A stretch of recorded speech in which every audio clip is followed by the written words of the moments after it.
बॉन्क के जो इन्वेस्टर हैं जिन्होंने बॉन्क टोकन को बाई करके रखा हुआ है या जो बॉन्क टोकन को बाई अभी रिसेंटली करके बैठे हुए हैं, तो यहाँ से एक नया दौर शुरू होने वाला है जी बॉन्क का।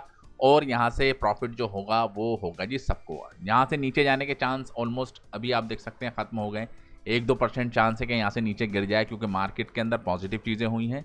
ठीक है, भले ही मार्केट अभी फ्लैक्चुएट कर रही है, रीज़न ये है कि ट्रम्प के जो स्टेटमेंट आते हैं उन्हीं के आने के बाद मार्केट के अंदर थोड़ा पंप आ जाता है, और जैसे नेगेटिव कोई न्यूज़ निकल कर सामने आती है मार्केट डंप हो जाती है। मार्केट अपनी जो एक ऑर्गेनिक वे के हिसाब से जो चलनी चाहिए वो नहीं चल पा रही है। देख रहे हैं बिटकॉइन अभी 78,000 के लेवल को क्रॉस करा था, फिर आप देख सकते हैं 75,000 के लेवल पे आ गया। ऐसे ही इथेरियम 2400 के लेवल को क्रॉस करा था, 2300 के लेवल पे आ गया। तो सारी मार्केट के अंदर रैली बनी हुई थी, लेकिन लास्ट 24 आवर के अंदर सारे ही जितने भी कॉइन्स हैं, ओल्ड कॉइन है, मीम कॉइन है, सबके अंदर डिक्लाइन हमको देखने को मिला है। तो बात कर रहे हैं जी हम बॉन्क की। ठीक है, तो बॉन्क की अच्छी बात यह है कि नीचे के लेवल के ऊपर वॉल्यूम जनरेट हो रहा है। देख रहे हैं आप, यहाँ पर वॉल्यूम बढ़ रहा है, भले ही प्राइस नीचे जा रहा है, लेकिन वॉल्यूम की एक्टिविटी ये बता रही है कि इस लेवल के ऊपर, यानी कि यहाँ से अभी एक ब्रेकआउट होगा। ठीक है, और यहाँ पर RSI इंडिकेटर भी ऊपर जा रहा है, जो ये कह रहा है कि हाँ जी शायद में भी आने वाले वक्त के अंदर ये अपने ज़्यादा बॉट जोन के अंदर चले, यानी कि ओवर बॉट जोन की तरफ जाता हुआ दिख सकता है। अभी 48 की तरफ चल रहा है जी इसका RSI इंडिकेटर। होल्डर्स जो हैं कभी आ रहे हैं कभी जा रहे हैं जी, कभी आ रहे हैं कभी जा रहे हैं, एक ऑर्गेनिक वे के अंदर नहीं बढ़ रहे, जो एक चिंता का विषय है जी, क्योंकि सिर्फ 400-600 होल्डर और होने हैं, और यहाँ से फिर एक बर्निंग यहाँ पर हमको मैनुअल देखने को मिलेगी। रैंकिंग भी आप देख सकते हैं 2 पॉइंट बढ़ गई है जी, 80 की रैंक चल रही थी, 78 की रैंकिंग हो गई है। और लास्ट वीडियो में मैंने आपको बताया था कि जो क्वार्टरली जो रिपोर्ट आई थी उसके अंदर जो इनकी जो कमाई है वो बढ़ गई है जी। प्रीवियस क्वार्टरली के हिसाब से यहाँ पर रेवेन्यू अच्छा जनरेट करा है, तो जितना बड़ा रेवेन्यू जनरेट होगा उतना ही ज़्यादा इकोसिस्टम जो इनका है वो ग्रो करेगा, और उतनी ही ज़्यादा ऑटोमेटिक बर्निंग इन फ्यूचर हमको देखने को मिलेगी। सोलाना के इकोसिस्टम का एक और बड़ा है जी डिसेंट्रलाइज प्लेटफॉर्म रेडियम, तो उसके ऊपर भी रेवेन्यू जनरेट हो रहा है। तो ओवरऑल अगर आप देखेंगे तो सोलाना को यूज़ किया जा रहा है, और सोलाना की ही ब्लॉकचेन के ऊपर बना हुआ है जी टोकन बॉन्क। तो बोकन का अलग प्लेटफॉर्म है जी, फंड। ठीक है, और ये इनका अलग प्लेटफॉर्म है, लेकिन फ़ायदा पूरे इकोसिस्टम को यहाँ पर होता हुआ दिख रहा है। यहाँ पर एक बात गौर करने की है, अगर प्राइस नीचे जा रहा है तो वॉल्यूम डाउन हो रहा है, यानी कि लोग बेचना ज़्यादा पसंद नहीं कर रहे। लोगों को बहाना चाहिए जी बॉन्क टोकन को बाई करने का। जब ऊपर गया था तो आपने देखा था कि बॉन्क का जो वॉल्यूम था वो भी बढ़ा था, प्राइस भी बढ़ा था, लेकिन जब प्राइस नीचे जा रहा है तो वॉल्यूम इसको सपोर्ट नहीं कर रहा है, यानी कि सेलर इतने ज़्यादा एक्साइटेड नहीं है कि अपना सारा माल बेच के निकल जाए। तो उनको भी पता है कि ये जो जिस दौर से गुजरा है जी बॉन्क, इसके हिसाब से एक नया दौर शुरू होगा। ठीक है, भले ही यहाँ से प्राइस दुगना हो 3 गुना हो, ठीक है, लेकिन अपने आप में एक बड़ा एक्टिविटी होने वाली है जी बर्निंग वाली।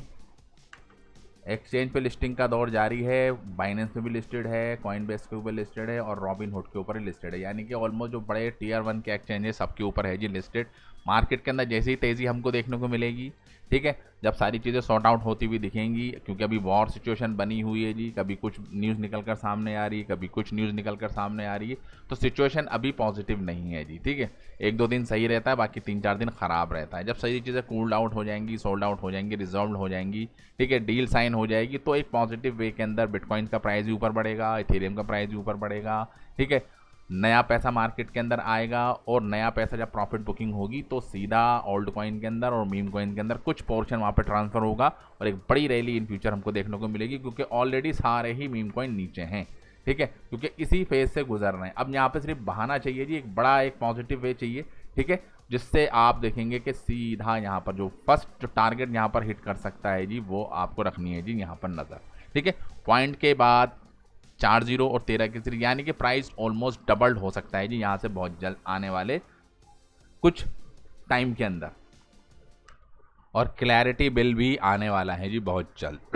क्लैरिटी बिल से क्या होगा, बड़े पैमाने के ऊपर, तो बड़े जो प्रोजेक्ट हैं, जो नंबर 1 के प्रोजेक्ट हैं, बिटकॉइन हो गया, इथेरियम हो गया, सोलाना हो गया, बीएनबी हो गया, तो ये बड़े प्रोजेक्ट हैं, तो इनके अंदर पैसा आएगा, ठीक है। और जब इनके अंदर पैसा आएगा तो जाहिर सी बात है पूरी क्रिप्टो मार्केट ग्रो करेगी, और उसके बाद ओल्ड कॉइन का सीज़न, मीम कॉइन का सीज़न वो डेफिनेटली हमको देता हुआ दिख सकता है, क्योंकि कुछ बड़े बड़े मेजर इंसिडेंट्स हुए अपनी लास्ट वीडियो के अंदर हमने कवर किए थे उन सब चीज़ों को, ठीक है। तो पॉजिटिव चीज़ें हो रही हैं जी बैक एंड के अंदर, लेकिन वॉर की वजह से उन चीज़ों को हाईलाइट नहीं कर रहे हैं जी हम, ठीक है। तो जैसी सारी चीज़ें नॉर्मल होना स्टार्ट होंगी तो सब कुछ बढ़िया होगा, लेकिन अभी आपको अपने जो टोकन हैं उनको होल्ड करके रखना है, बेचने की कोशिश नहीं करनी है, क्योंकि यहाँ से जितना आप होल्ड करेंगे और जितने टाइम के लिए आप होल्ड करेंगे, यहाँ से डेफिनेटली आने वाले वक्त के अंदर आपको एक अच्छा प्रॉफिट यहाँ से होता हुआ दिख सकता है। पैनिक के अंदर नहीं आना, ठीक है।